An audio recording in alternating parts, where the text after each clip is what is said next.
तमाम खबरें दिखाएंगे आपको देश दुनिया की राजनीति की, खेल की, क्राइम और अपराध की सभी छोटी बड़ी खबरें।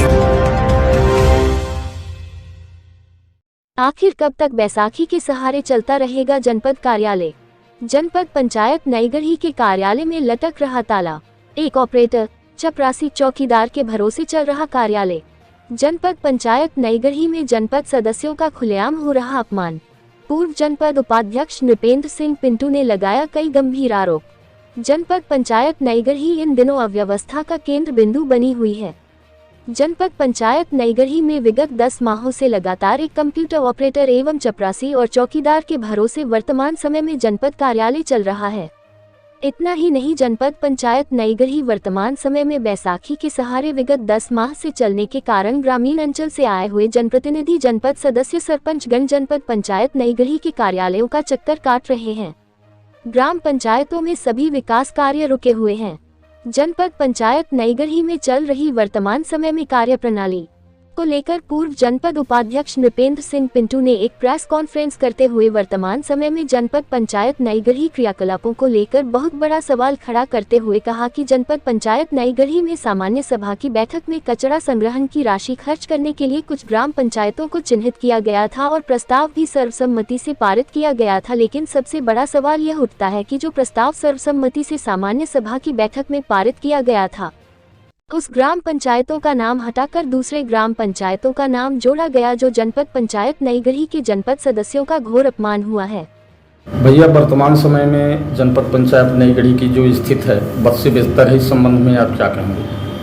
आज मुझे आप लोगों से मतलब प्रेस से मिलने का उद्देश्य यही है मेरा कि वर्तमान में नईगढ़ी जनपद कार्यालय में बहुत ही अव्यवस्था फैली हुई है। लगभग 10 महीने बाद मैं जनपद की समस्याओं को लेके आप लोगों से चर्चा कर रहा हूं। वर्तमान में एक तो सबसे बड़ी बात यह है कि जनपद का जो मुख्य पद है सीईओ का, मुख्य कार्यपालन अधिकारी का, वो प्रभार में चल रहा। प्रभार के बैसाखी में पिछले कई महीनों से मुख्य कार्यपालन अधिकारी का पद है, कभी किसी को प्रभार दिया जाता है, कभी किसी को प्रभार दिया जाता है। जब तक मुख्य कार्यपालन अधिकारी की डीएससी बनती है, वो जनपद का काम समझते हैं, सभी से परिचित होते हैं, तब तक दूसरे किसी को मुख्य कार्यपालन अधिकारी का प्रभार दिया जाता है। दूसरी सबसे बड़ी बात यह है कि जब से नई परिषद बनी है, लगभग 10 महीने हो गए, जुलाई लास्ट वीक या अगस्त प्रथम सप्ताह में नए परिषद का गठन हुआ था, जिसमें अध्यक्ष और उपाध्यक्ष का चुनाव हुआ था। उसके बाद से मैं लगातार देख रहा हूं कि जनपद अंतर्गत कोई भी काम, चाहे जनता से जुड़े हुए हों, ग्राम पंचायत से जुड़े हुए हों, या फिर जनपद के अंदर जितने भी कर्मचारी कार्यरत हैं, उनकी स्थिति बहुत ही खराब है। प्रभार कब किस कर्मचारी को कौन सा प्रभार दिया जाता है, कौन कर्मचारी क्या काम देख रहा है, ये समझ में नहीं आता। इसका खामियाजा दूर दराज से आने वाली जनता को भुगतना पड़ता है। वो आते हैं दूर दराज से और जनपद का चक्कर लगाते हैं, वापस लौट जाते हैं, उनका काम नहीं होता। दूसरी सबसे महत्वपूर्ण बात यह है कि मैं जिस मुद्दे पर आप लोगों के माध्यम से प्रशासन का और सरकार का और जनपद के जो भी मुखिया हैं, जिला पंचायत के सीईओ का ध्यान आकर्षण कराना चाहता हूं।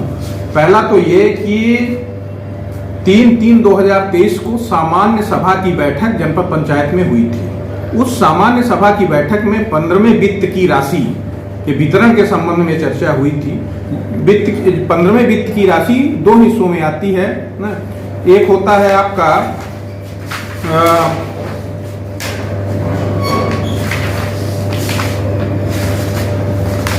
एक सेकंड, 2 एजेंडे, 2 होते हैं, 2 तरह की राशि होती है। एक इनका होता है आपका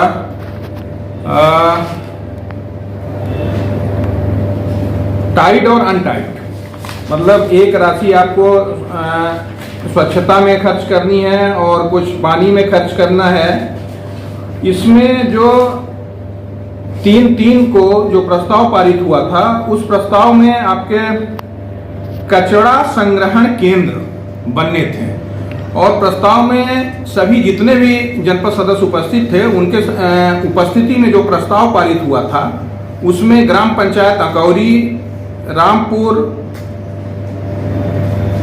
जोधपुर प्रथम, मुड़िला, शिवराजपुर, अमीरती, अकौरी, रामपुर, बंधवा कोठार, देवरिहन गांव, यहाँ पे कचरा संग्रहण केंद्र टाइट फंड से बनने थे। मतलब जोधपुर प्रथम, मुड़ीला, शिवराजपुर, अमेठी, अकौरी, रामपुर, बंधवा कोठार, देवरिहन गांव। लेकिन सबसे बड़ी बात, ये प्रस्ताव पारित हुआ 3 तारीख को। ये प्रस्ताव की कॉपी है, ये प्रस्ताव की कॉपी है जिसमें मुख्य कार्यपालन अधिकारी, जनपद अध्यक्ष सभी के सिग्नेचर हैं।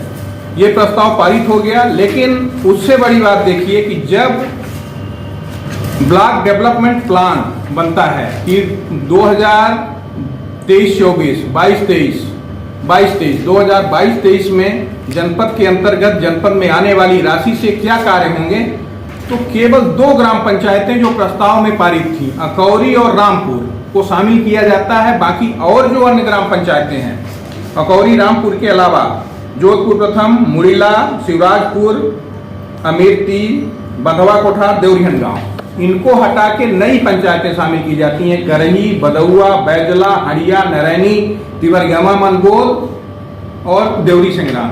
जबकि मध्य प्रदेश शासन का स्पष्ट निर्देश है कि 15वें वित्त के राशि के खर्च करने के लिए जो भी प्रस्ताव सामान्य सभा की बैठक में जनपद में पारित हो, वही सब प्रस्ताव ये आपके कार्य योजना में शामिल है। पहला तो ये कि प्रस्ताव कुछ और पारित होता है और कुछ जो फीडिंग की जाती है, कार्य योजना बनाई जाती है जनपद के अंतर्गत, वो कुछ और पंचायतों का नाम उस पर लिखा जाता है। ये तो पूरा सरासर गलत है। जनपद सदस्यों का भी अपमान है जिनकी उपस्थिति में यह प्रस्ताव पारित होता है। साथ ही साथ शासन के नियमों का भी ये गलत उपयोग किया जा रहा है। उसके अलावा एक और प्रस्ताव पारित हुआ था, जहां जितने भी जनपद सदस्य उपस्थित थे, यह प्रस्ताव पारित हुआ था कि लगभग हर जनपद सदस्य को 3 सबमर्सिबल पंप। आप सबको पता है कि नई गढ़ी के आसपास के जो भी ग्राम पंचायतें हैं, बहुत कुछ पहाड़ी एरिया है, वहां पे पानी की समस्या है, वाटर लेवल बहुत ही नीचे चला जाता है। सभी उपस्थित सम्मानित सदस्यों ने यह निर्णय लिया था कि जो भी राशि है उस राशि से सबमर्सिबल पंप दे दिया जाए, जिससे जहां वाटर लेवल नीचे चला गया है, सबमर्सिबल पाइपें जो राइजर पाइप है वो काम नहीं कर पा रही, 10-11 से ज्यादा हम पाइप डाल नहीं सकते, वहां सबमर्सिबल पंप डाल के ये व्यवस्था की जाए कि वहां जो आसपास बस्ती है लोगों को और मवेशियों को पीने का पानी मिल जाए। ये आज तक 3 को ये प्रस्ताव पारित हुआ था मार्च महीने में, अप्रैल, मई, आज हो गया आपका 16 मई, आज तक इस पे कोई कार्यवाही नहीं हुई। ऐसी अव्यवस्था जनपद में चल रही है। मतलब अब तो ये स्थिति है कि मई भी 16-17 मई हो गई, लगभग 15 जून के बाद बारिश का मौसम आ जाता है।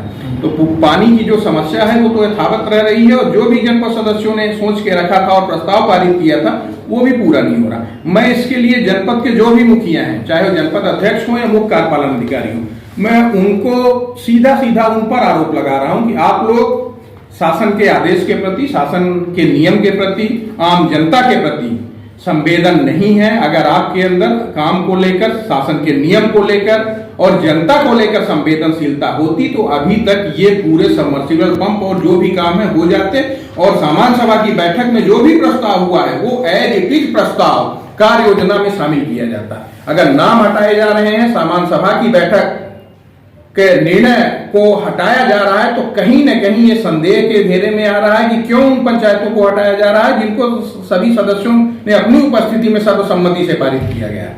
तो मेरा यही कहना है जिला प्रशासन से, मुख्य कार्यपालन अधिकारी जिला पंचायत से और जनपद के मुख्य कार्यपालन अधिकारी से कि इस तरह से अव्यवस्था न फैलाएं, जनपद में ऐसी व्यवस्था बनाएं कि ग्राम पंचायत से आने वाले लोगों का, सरपंचों का, सचिवों का, यहाँ तक कि जनपद सदस्यों का काम हो और आम जन को कुछ शासन की योजनाओं का लाभ मिल सके।